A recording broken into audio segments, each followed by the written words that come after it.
2000년 전에 사도 베드로를 중심으로 많은 그 제자들이 훈련받았죠. 3년 동안이나 자기 집을 떠나서 하나님의 아들과 동거동락하면서 끊임없는 여행을 하면서 밤낮 없이 구약의 선지자들 통하여 기록된 말씀을 하나님의 아들을 통해서 교육받는 그런 모습을 우리가 볼 수가 있습니다. 근데 그때만 해도 제자들은 하나님의 아들이 맡은 사명이 유대인들에게만 한정되어 있으니까 유대인만 선택하셨잖아요. 로마 사람이 백부장이 그렇게 믿음이 좋은데도 칭찬하시면서도 선택지 않으시잖아요. 백부장이 그만큼 신임할 만한 그런 믿음을 가지고 있는데도 선택지 않으시잖아요. 저자들이 생각할 때는 이방인은 해당이 안 되는가 보다. 그렇게 생각했죠. 그런데 하나님의 아들은 제자들에게 뭐라고 말씀하십니까? 예루살렘을 떠나지 말고 아버지 약속하신 것을 기다리라. 몇 날이 못되어 성령이 임하시면 너희가 권능을 받는다. 권세, 하나님의 아들의 권세, 그리고 능력을 받으니까, 권능을 받으니까 그때는 예루살렘과 유다와 사마리아와 딴 것까지 이르러 나에 대한 증인이다. 하나님의 아들에 대한 증인이 되라. 그렇게 명령하셨잖아요. 그리고 실제적으로 오순절날 마가의 집 다락방에 남자 여자 할 것 없이 한 120명이 숨어서 합심해서 기도하고 있는데 갑자기 성령이 임하셨다. 막 지진이 일어나고 성령이 임하셨다. 사도행전 읽어보세요. 그러면 그때 상황에 대해서 빠짐없이 다 기록해 놨어요. 성령이 임하시고 나니까 이제는 두려운 것이 없는 거예요.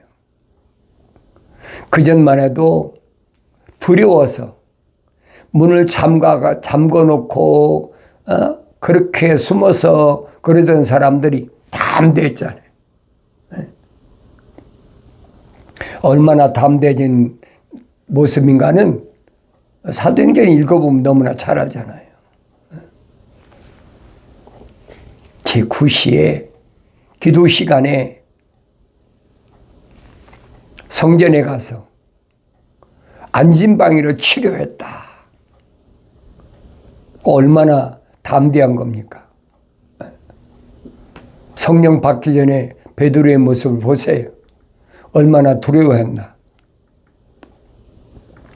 자기 선생이 붙잡혀 갔는데 그 법정에서 불 쬐다가도 3번이나 부인했잖아요. 이 사람도 그 나사렛 예수와 한패다. 아니다. 네 말소리 들어보니까 한패다. 난 모른다. 3번씩이나 부인했잖아요. 하나님의 아들이 미리 예언 다 해놓으신 거예요. 그런데 주님이 약속하신 대로 오순절날까지 기다렸다.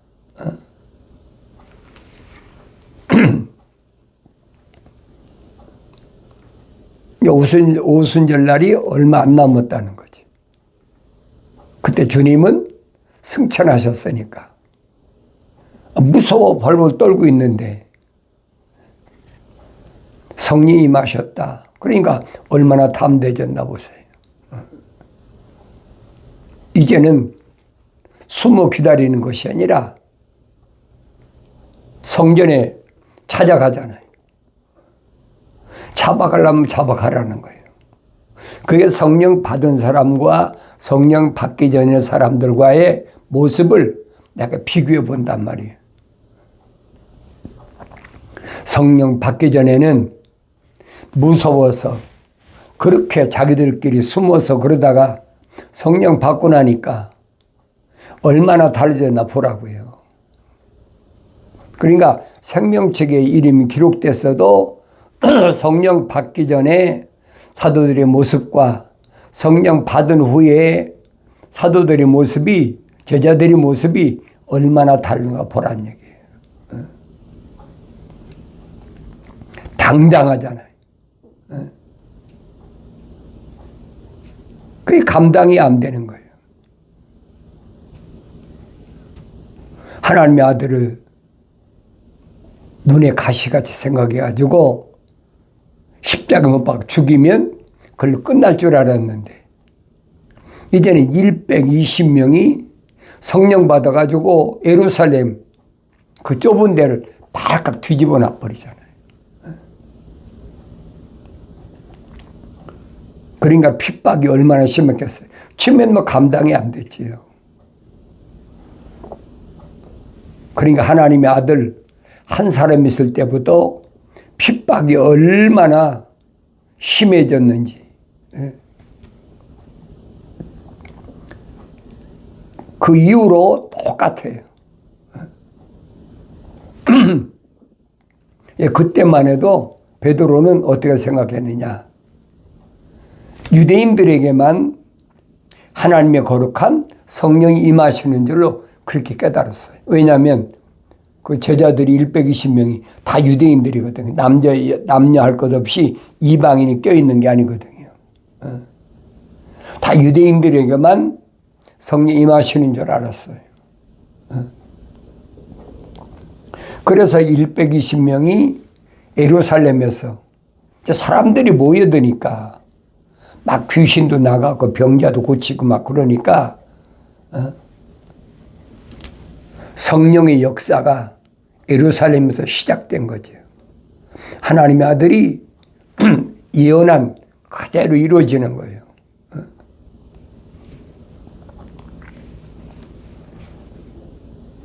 그래 예루살렘에 얼마나 많은 성경이 그 사도행전에 그랬잖아요. 날마다 믿고자 찾아오는 사람들이 몇천 명씩 됐다. 여러분 몇천 명씩 생각을 해보세요. 얼마나 엄청난 숫자인가. 날마다 믿는 사람들이 더했다. 그런데 중요한 것은 그들이 이제 관리하기 위해서 7 집사를 세우는데 7 집사가 누구냐? 3가지 조건이 있잖아요. 첫째로 성령이 충만해야 된다. 둘째는 지혜가 충만하다. 지혜가 충만하다는 말은 무슨 말이에요? 하나님을 두려워할 줄 아는 사람. 세 번째는 모든 사람들에게 칭찬받는 사람. 이런 사람을 7사람을 세워서 집사라는 그 직분을 임명했다는 거예요. 왜? 과부를 돌보라고. 유대인의 과부나 아니면 이방인들이 찾아오니까 헬라 사람들의 그 과부들을, 불쌍한 과부들을 도우라고,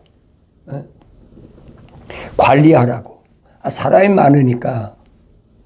그래서 7 집사를 선정을 해서 그렇게 예루살렘 교회가 세워졌다. 그걸 가르쳐서 우리는 초대교회라 그러잖아요. 초대교회라. 120명이 중심으로 시작된 것이 기독교 최초예요. 유대교는 아니에요, 여러분. 그러니까 기독교하고 유대교를 분간을 못하면 안 돼요.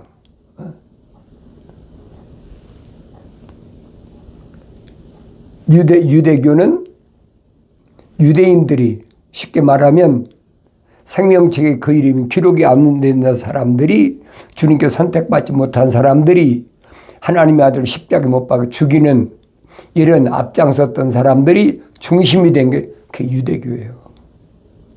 그러니까 사도 바울이 히브리서에 설명하잖아요. 어린아이 때는 못 알아들어. 사도 바울이 뭐라고 합니까? 어린아이 때는 그러니까 너에게 단단한 음식을 먹일 수가 없어서 아주 부드러운 음식으로 그렇게 양육했다. 근데 히브리서를 읽으려고 그러면 성숙하여, 좀 성장해야 된다. 좀 단단한 음식이니까. 그러니까 성령 받고도 어린아이 때는 잘 깨닫지 못해요. 성령 받기 전에는 뭐 말할 것도 없고요. 성령 받기 전에 사도들이 증거한 말씀이나 또 사도 바울이 보낸 편지나 구약의 선자들이 증거한 말씀, 또 하나님의 아들이 증거한 말씀을 깨닫는다? 그건 거짓말이에요. 그건 비성경적이란 말이에요.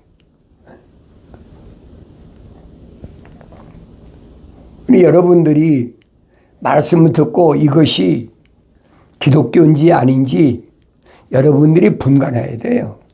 남들이 뭐 기독교도 아니다 뭐 백날 얘기해봐야 쓸데가 없어요. 이름이 마리아 좋지요. 하나님 중심, 하나님의 아들 중심, 성령 중심이라 얼마나 멋있어요. 그런데 그 입에서 나오는 말을 들어보면 하잖아요. 이게 사람 중심인가? 창조주 하나님의 아버지 중심인가? 또 독생자로 오신 하나님의 아들의 말씀을 올바로 증거하고 있나? 성령 받은 사람 아니면 증거가 됩니까? 갑자기 예루살렘에 핍박의 바람이 불으니까 베드로 같은 능력 있는 사람도 피해서 곧바로 도망가 버리잖아요. 사도행전 읽어보세요. 핍박이 시작되기 전과 핍박이 시작된 이후가 어떻게 달라졌나.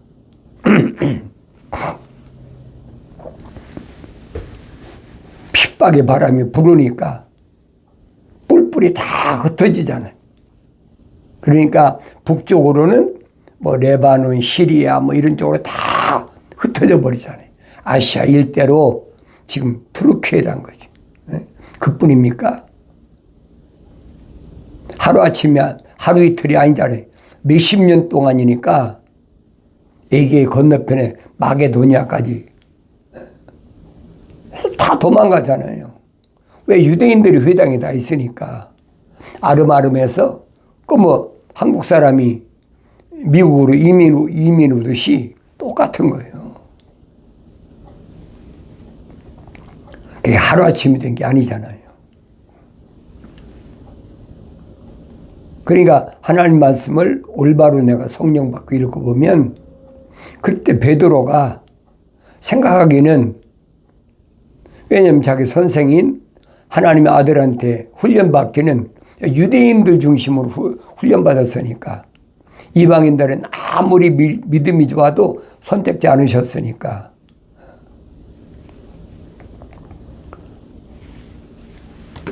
그런데 핍박 바람이 불으니까 자기도 예루살렘을 떠나서 욥바라는 데 가서 이제 뭐 피신했다고 그럴까요? 그런데 고넬료라는 백부장이 사람을 보내잖아요.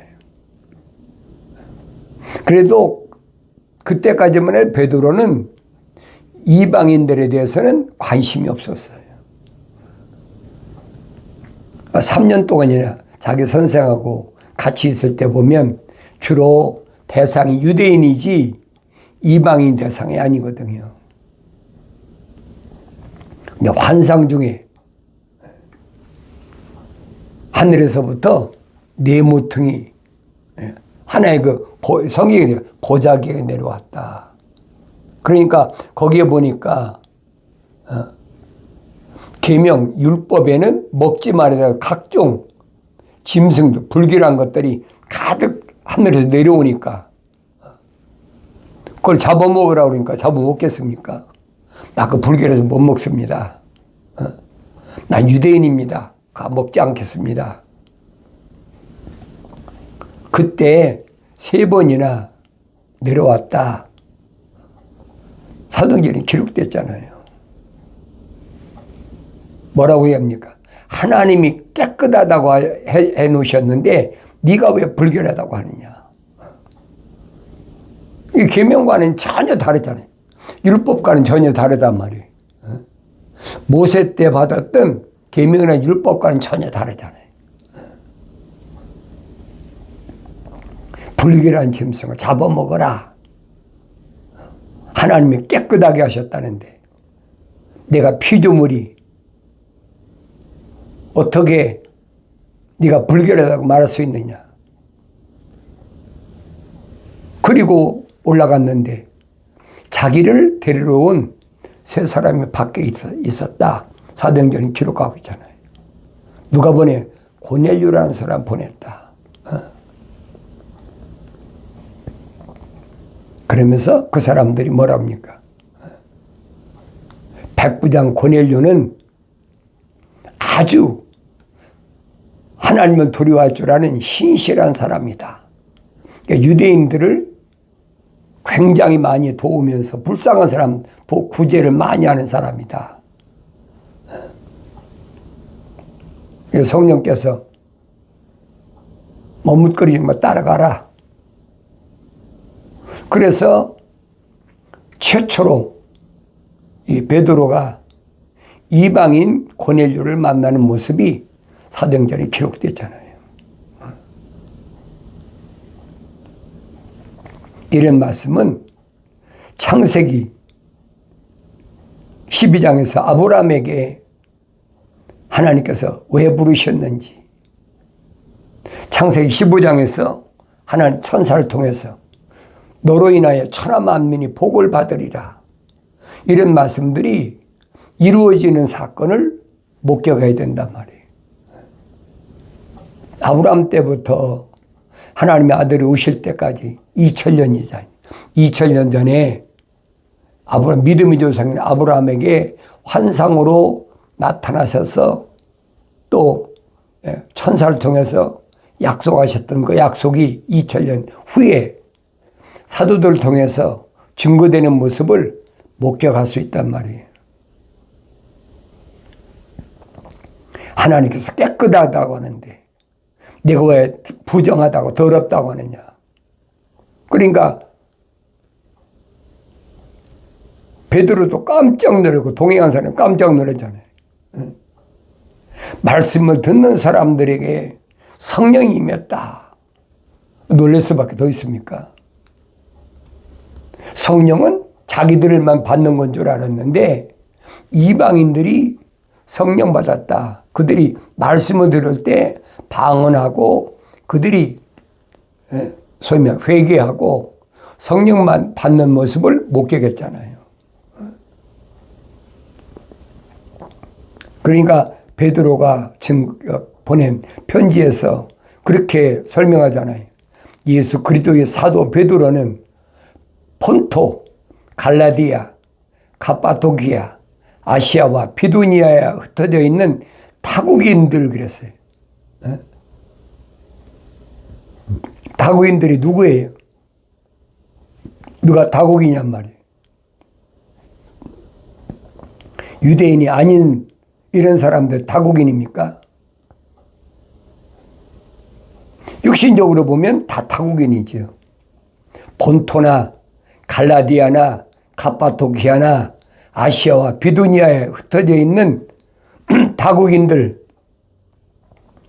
그런데 하나님의 아버지 미리 아심을 따라 성령의 거룩케 하심을 통하여 순종함과 예수 그리스도의 핏부림으로 택함 받은 자들에게 편지하노니 은혜와 평강이 너에게 충만할지어다. 유대인들이 아닌데도 하나님께로 미리 아심받은 자들, 세상에 태어나기 전에 하나님의 창조의 거룩한 계획 속에 포함된 사람들, 그걸 고백하잖아요. 하루아침에 된 것이 아니에요. 3년 동안 훈련받고도 그걸 깨닫지 못했어. 그런데 예루살렘과 유다와, 그렇죠, 예루살렘을 벗어나서 유다와 사마리아와 복음이 증거될 때 비로소 깨닫는 거예요. 지금도 똑같아요. 하루아침에 되는 게 아닙니다. 성령 받았어도 사도 바울이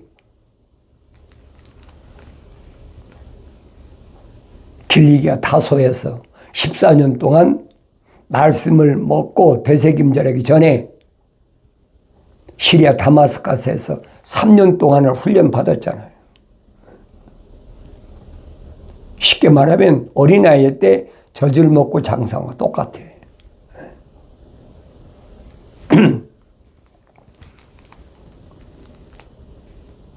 근데 성령 받았을 때 분명히 아나니아 선지자가 뭐랍니까? 형제야 사오라. 너는 하나님께서 이방인들에게 복음을 전하기 위하여 준비된 그릇이다.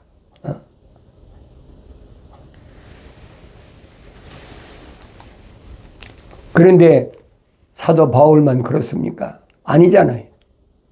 사도들도 똑같아.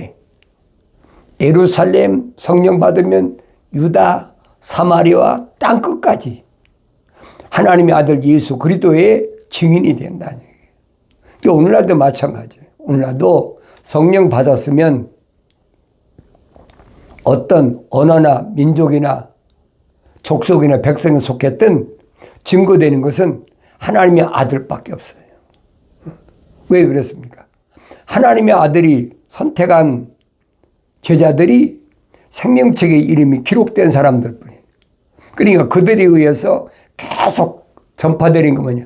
생명책의 이름이 기록된 사람들만 선택하는 거예요. 또 그들이 전파됐을 때 생명책의 이름이 기록된 사람들만 믿고 따르는 거죠. 듣기야 다 듣지요. 그러나 그게 믿어집니까?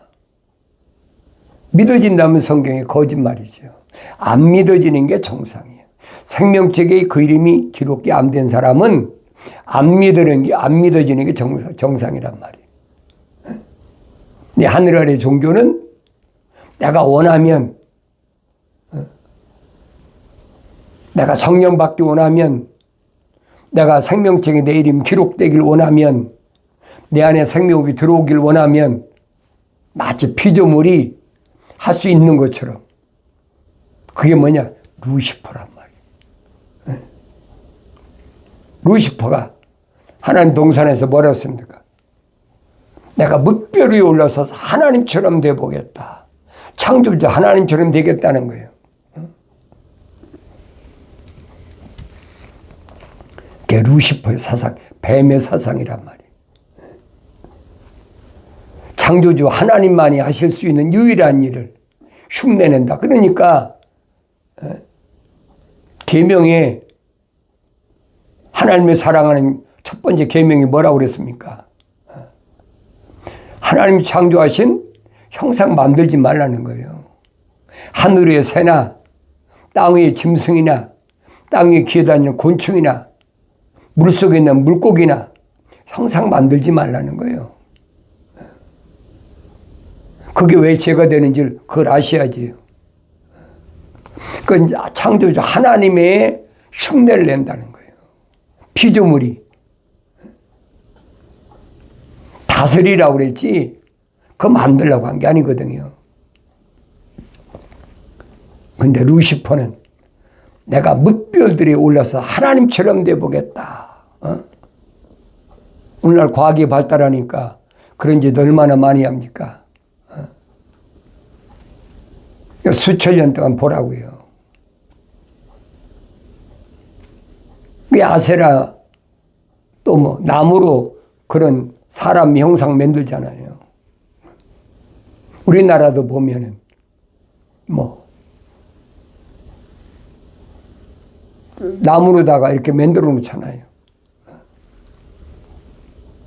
지하 여장군. 그러면서도 그게 아세라 신상이란 말이에요. 여러 가지 별거 다 만들죠. 조그마한 것부터 조그마한 것은 뭐 수호신이잖아요. 갖가지 수호신을 만들어 가지고 다 몸에 지니고 아브라함의 아버지 데라가 그거 만들어서 조각하던 그런 장사꾼이에요. 그런데도 그 가정에 아브라함 한 사람 하나님의 생명체 이름이 기록된 사람이 있다는 거예요. 그게 보여야 된다는 얘기고 오늘날도 마찬가지예요. 우리 부모님 밑에 몇 형제 자매가 있던 그게 중요한 것이 아니에요. 내가 결혼해서 몇 남매를 낳았던 그게 중요한 것이 아니에요. 그 중에 생명책이 기록된 사람이 따로 있다는 거예요. 그게 보여야 될 거 아닙니까? 그걸 내가 어떻게 합니까? 우리 부모님이 내가 생명체 이름 기록된 걸 아십니까? 내가 내 형제 자매 생명체 기록된 사람이 누구다 알겠습니까? 내가 난 자녀라고 알겠습니까? 아무도 몰라요.